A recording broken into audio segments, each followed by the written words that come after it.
So this week I've got something fun to share with you. Hopefully you will enjoy these ideas and lessons about how you can sell more of your online courses. And I've got some examples for you to enjoy as we talk through what exactly should you be doing. So let's go sell some more courses. Let's jump in.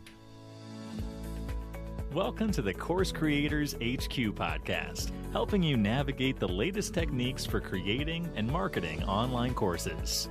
And now, here's your host, Julie Hood.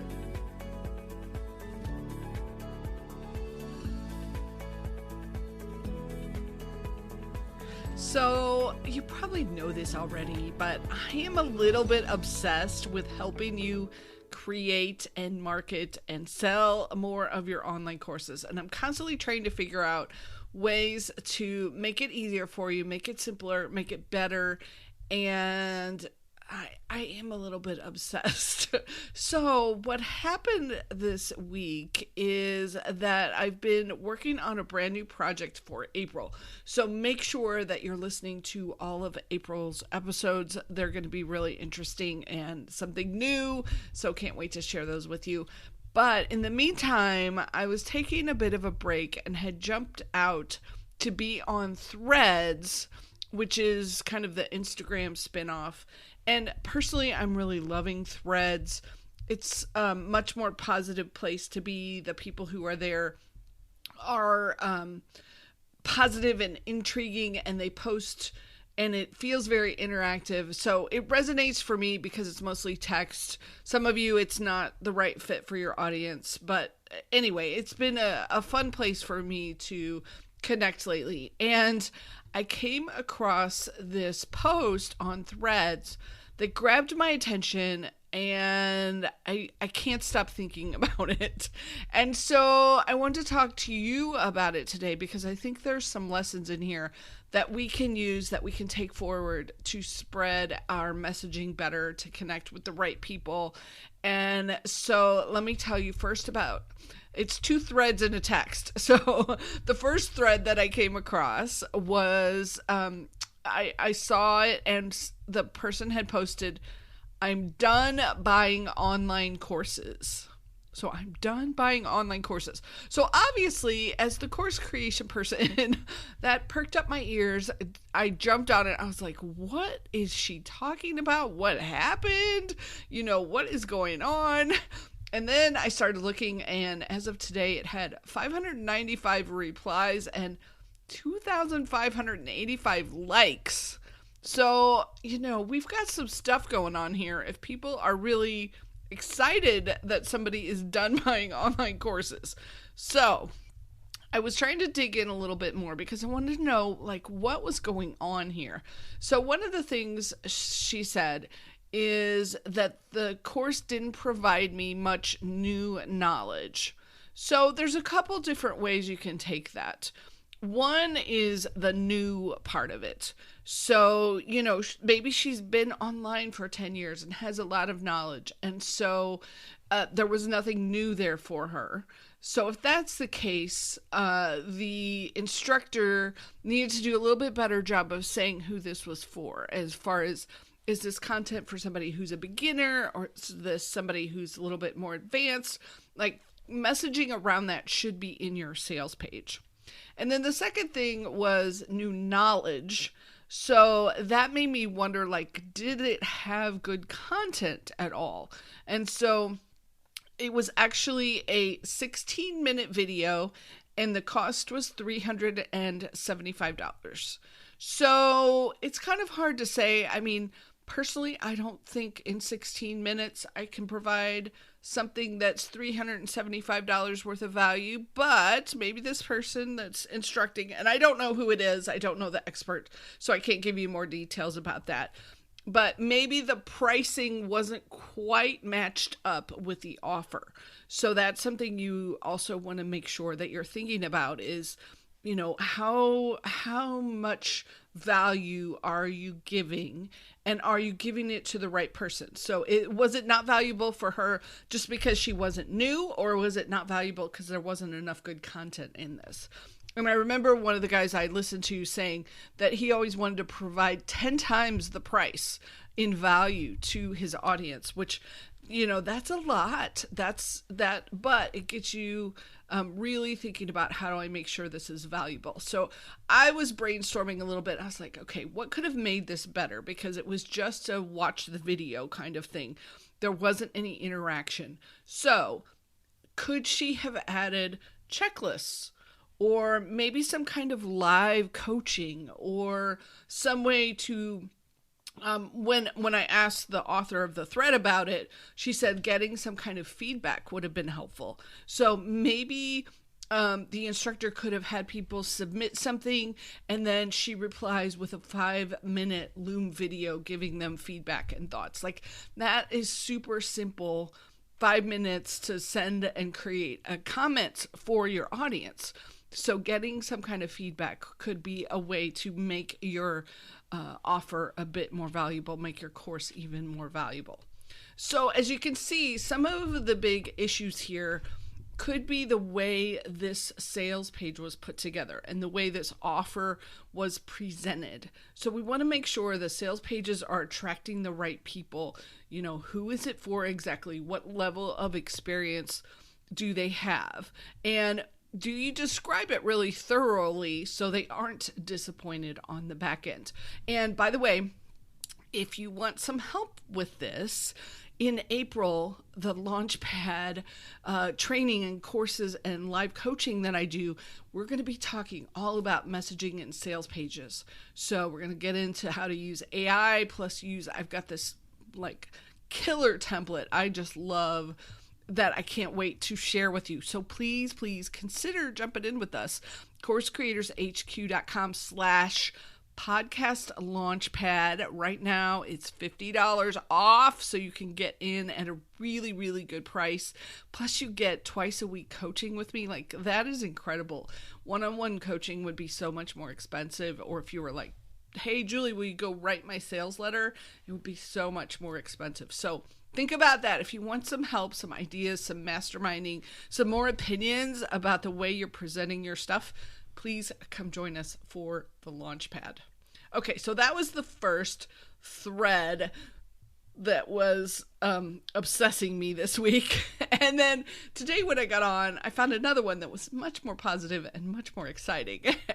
And the person who posted this one said, I sold one of each of my courses today, and I'm on holiday. So she was on vacation and she had sold 3 different courses all in one day. So I was so excited. Those kind of messages always make my day. That is what we're trying to get to for all of you, and helping you figure out how do I get to that. So I was curious. And one of the things that she shared is that she had the systems in place to make this happen, and that they took, and I thought this was such a great quote, time and money and strategy to set up. So there's some things that I want you to be mulling over here. That the first one is that time.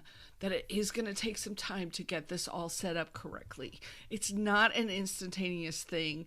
It's something that you put some effort in, you invest your time, you tweak it, you change it, you try it again, you keep going. So give yourself the time. And then I was thinking about what could be some of the systems. I don't know what systems she specifically has, but I was thinking about what are some of the systems that people want to have. First one is lead generation. You need that system for how you're going to get connected with people, how you're going to get them 100% on your email list, whatever other marketing you want to do, go for it, but also getting them on your email list. You want to have an automatic system then to connect and promote what you've got going on, to nurture and have that all set up so it's super automatic for you. And I was talking with the students last night about give it a certain time of the week. So maybe it's Tuesdays, maybe it's Wednesdays, maybe it's Thursday night, whatever fits to where you can most of the time use that time to work on your email. Put it in a certain time slot. And then your whole sales system. So making it super easy for people to buy and super easy for folks to jump in with you. That's another big piece of the system side of things. And then once you get your setup in place, then we need to find your people. So collaborations and joint ventures, there's a lot that you can do with the systems around that and making that easier and faster. And in fact, we have like 10 different ideas that we talk through, plus playbooks to help you actually execute on them. So there's so many things that you can do on this as far as thinking about how can I have a system, a repeatable process that I use to get in front of the right people. So that was our second thread, was being able to have these systems set up to sell for you while you're sleeping or on vacation. And it doesn't always happen for everyone, but I was so excited to see that for this instructor. And then number 3, this was such a fun text that I got from my daughter Emily today. And she sent me a picture and she said, "Mom, the Girl Scouts on campus got me." And she's got a picture of her holding 2 packages of Girl Scout cookies. And it's a fun memory for us because we did Girl Scouts when she was younger and she was a brownie and we used to stand out in the cold and sell cookies. And so to hear her talking about her experience now at college and how she bought cookies from the Girl Scouts. And here's what else she had to say, because there's some really good lessons in here for you. Impeccable marketing and timing. They even have Venmo and credit cards. So a couple different things that this Girl Scout troop really had in their favor. Number 1 is they were at the right place at the right time. So there's a special part of campus that's the busiest part of campus. It's called Speakers Circle. And so a lot of the students are going through, it's right in the center. So a lot of the students are walking by. And so they know how to catch the students in between classes to grab cookies. The other thing is they made it super easy to buy. So if they had only been taking cash, you probably know very few college students these days carry cash. So they would not be able to buy, but they use Venmo like crazy and they have credit cards. So the Girl Scouts were making it easy to buy. Plus they knew where their audience would be hanging out. So they weren't doing this, early on a Saturday morning. They're doing this in the middle of classes on a Wednesday. They are there ready to sell. So same sorts of things that you can be thinking about. Are you looking in the right places? Are you getting in front of your students when they're ready, when they're excited, when they can't wait to buy from you? And, how easy is it to actually get through the purchase? So just to kind of wrap this up, there's some questions for you to ask yourself. Maybe grab a piece of paper, jot some notes down on these. I'll also put them in the show notes so that you can grab them. But first off, please don't feel like you should be able to fix all of these in one day. This is a lot, and this is why I have a whole program to help you with this, because I think it can take anywhere from at least 90 days to a year to at least get started on these things. And then you're constantly in this mode of correcting and improving and checking and testing. So there's constantly, this is the process. This is what we're doing. So here are these questions that you can take with you to sort of think about, where should I be focusing? What should I be changing? What should I be thinking about? The first one is, is my offer worth it and giving 10 times the value? Or could I add something simple like a checklist and make it even better? Number 2, does my sales page describe it accurately so that I am really telling people what they're getting and who it's for? Do I have methods inside the course to encourage the action and the implementation? That checklist, the follow-up, maybe a coaching session, a Loom review. Like, where could you encourage action and get your students to submit things back to you? Number 4, what systems do I need to be adding? Is it lead generation? Is it email marketing? Is it sales tech? Is it collaborations? Is it something else?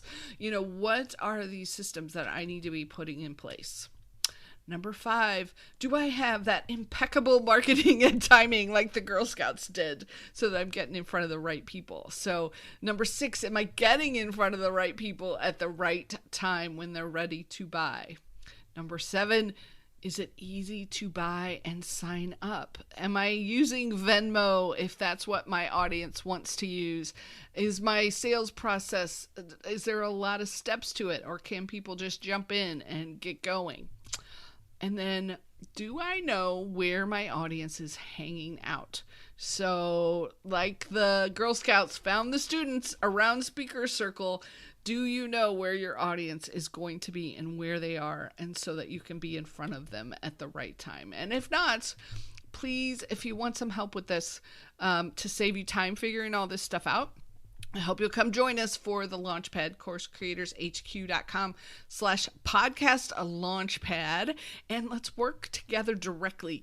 Right now, it's not a huge group, so you get a lot of attention from me. So I want to share all about what you've got going on, and then you can also cancel at any time. So if you decide it's not working for you, now's not a good time, you're welcome to cancel.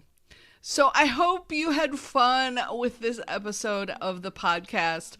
I had a blast really thinking about, what do I want to share this week? What are some kind of bigger type issues that I want to be sharing and connecting with you? So I hope this gave you a little food for thought. Go back and think through those questions, grab a cup of coffee, and really take some notes about where you want to be focusing and what you want to be doing. So thanks so much for being here. I appreciate you listening and subscribing, sharing the podcast whenever anybody asks where you get some ideas and who you listen to. Please share us. Thanks for following and subscribing and leaving those 5-star reviews. It makes me so happy to see those. So thank you. Have an incredible week. Sell lots of courses, and let's spread your brilliance out into the world. We desperately need you. So thank you for all you're doing. Take care. Have a great week, and I'll see you next time.